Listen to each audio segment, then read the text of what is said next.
Saya mempunyai teman yang bertabiat temperamental atau gampang marah, emosional tinggi, selalu tidak menghargai orang lain, selalu merasa benar sendiri, padahal beliau termasuk warga ngaji. Apakah yang demikian itu tergolong orang yang bertakwa? Seseorang bertakwa atau tidak, itu yang tahu Allah. Kita tidak mengetahui ya, apakah fulan itu bertakwa atau tidak, kita tidak mengetahui. Begitu pula fulan tidak mengetahui apakah kita bertakwa atau tidak. Makanya seorang hamba itu bertakwa atau tidak, yang mengetahui hanya Allah. Lah bagaimana? Allah sudah sebutkan salah satu ciri orang yang bertakwa. Coba dibaca ayatnya. Ini sudah sangat familiar, berulang kali sudah dijelaskan. Salah satu ciri orang yang bertakwa, meski kita tidak mengetahui secara pasti tentang ketakwaan seseorang, namun Allah telah menjelaskan dengan sangat tegas salah satu ciri orang yang bertakwa. Lah apalagi ini orang yang ngaji, orang yang senantiasa dicelup dengan ayat-ayat Allah, dengan Al-Quran, dengan sunnah-sunnah Rasulullah. Ternyata celupan dari ayat-ayat Allah hanya masuk telinga kanan, keluar telinga kiri, tidak bisa dipahami, tidak bisa masuk sampai nuraninya, hanya berhenti di otaknya saja, berputar-putar di otaknya, namun tidak bisa masuk dalam hatinya. Meski ngaji, namun apa yang menjadi perintah Allah tetap diabaikan. Padahal ngaji itu salah satu tujuannya agar kita menjadi hamba-hamba Allah yang bertakwa. Untuk menjadi hamba Allah yang bertakwa, tidak cukup hanya mendengarkan pengajian. Untuk menjadi hamba Allah yang bertakwa, selain mendengarkan pengajian kemudian paham, maka mengamalkan hasil kajinya. Salah satu dalam kajian selalu dijelaskan bahwa ciri orang yang bertakwa salah satunya adalah qadhimul ghaid, yaitu bisa menahan amarah, wal afina 'anin nas, mudah memaafkan kesalahan orang lain. Ternyata nafsunya masih begitu kuat mendominasi, sehingga tahu ayat Allah ini, tahu hadis Nabi bahwa Nabi pernah bersabda, orang yang kuat itu laisa syadidu bis sur'ati wa inna masyadidul ladzi yamliku nafsahu indal ghadab. Orang yang kuat itu bukan orang yang pandai bergulat, namun orang yang kuat itu orang yang bisa menahan dirinya tatkala marah. Orang ngaji tahu ini, namun karena nafsunya masih begitu mendominasi sehingga tidak bisa mengamalkan. Ya, monggo dibaca lagi itu ayatnya. Surat Al-Imran ayat 133, 134. Wasari'u ila maghfiratim mir rabbikum wa jannatin arduhas samawati wal ard u'iddat lil muttaqin alladzina yunfiquna fis sarra'i wad dharra'i wal kadhiminal ghaidha wal 'afina 'anil nas wallahu yuhibbul muhsinin. Dan bersegeralah kamu kepada ampunan dari Tuhanmu dan kepada surga yang luasnya seluas langit dan bumi, yang disediakan untuk orang-orang yang bertakwa, yaitu orang-orang yang menafkahkan hartanya baik di waktu lapang maupun sempit, dan orang-orang yang menahan amarahnya dan memaafkan kesalahan orang.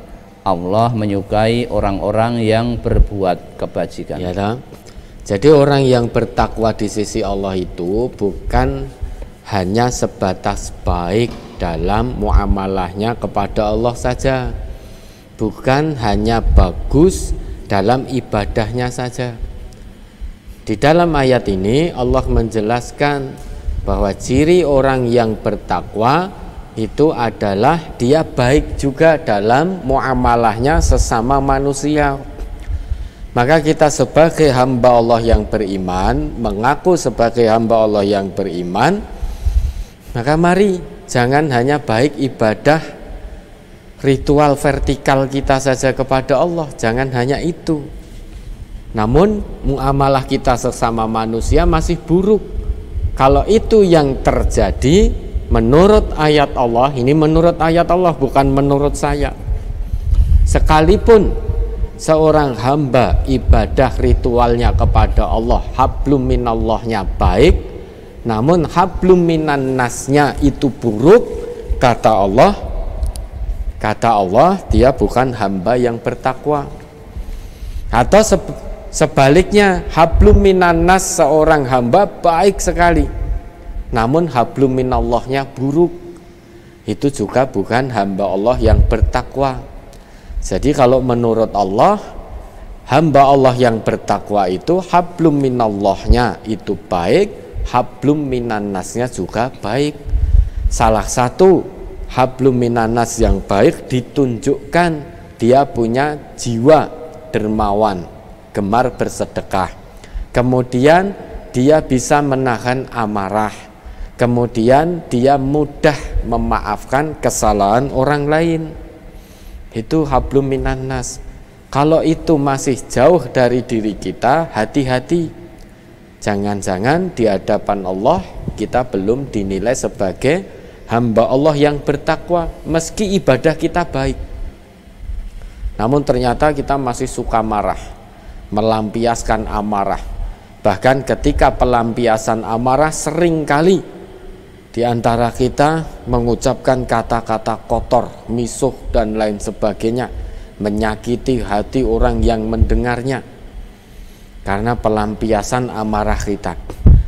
Atau bahkan ada yang lebih ekstrim dari itu, pelampiasan amarahnya dengan cara memukul, dengan cara menyakiti barang yang ada di sekitarnya, benda-benda yang ada di sekitarnya, dipukuli, piring dilemparkan ke sana kemari. Itu berarti belum bisa menahan dirinya waktu marah, berarti dia bukan orang kuat, kata Nabi kita. Sekalipun badannya keker, fitness setiap hari badannya keker, ototnya kuat, namun ternyata dia tidak bisa menahan dirinya waktu marah. Ketika marah dia muni-muni, teriak-teriak, berkata-kata kotor, mukul ini, mukul itu, sumpah serapah. Meskipun dia orang yang sholat, dia juga zakat, dia juga sudah menunaikan umrah dan haji, namun ternyata dia masih suka marah nggak karuan, pelampiasan dalam amarahnya. Maka kata Allah, itu bukan hamba Allah yang bertakwa. Maka ngaji itu bukan jaminan. Ngaji yang menjadikan jaminan adalah ngaji yang diamalkan. Lah bagaimana menghadapi saudara ngaji yang seperti itu? Dinasehati. Dinasehati dengan baik, dinasehati dengan ma'ruf, dengan santun. Perkara dia tetap ngeyel, kemudian mengatakan, nyatrai watakku wis ngene iki wis sejak lahir. Lah, maka berarti ayat-ayat Allah belum bisa menyentuh hatinya. Hatinya masih kaku, hatinya masih keras, tidak bisa tersentuh. Tidak bisa tersentuh dengan ayat-ayat Allah. Ini berarti hanya mendengar di telinga kanan, keluar telinga kiri. Hanya dipahami namun tidak mau mengamalkan. Maka bisa dikatakan otaknya Quran namun hatinya masih setan. Otaknya penuh dengan pemahaman Al-Quran, penuh dengan pemahaman hadis-hadis Rasulullah, namun hatinya kosong dari keimanan karena tidak mau mengamalkan apa yang dipahami. Maka otaknya Quran, hatinya setan. Sedangkan ayat Al-Quran ini, Quran ini diturunkan oleh Allah, sasaran utamanya adalah hati manusia. Sehingga banyak sekali ayat-ayat yang menyebutkan tentang kolbun, hati, tentang fuadun, itu juga hati, tentang lubun, itu juga hati. Semuanya diterjemahkan hati, namun ada perbedaan yang signifikan.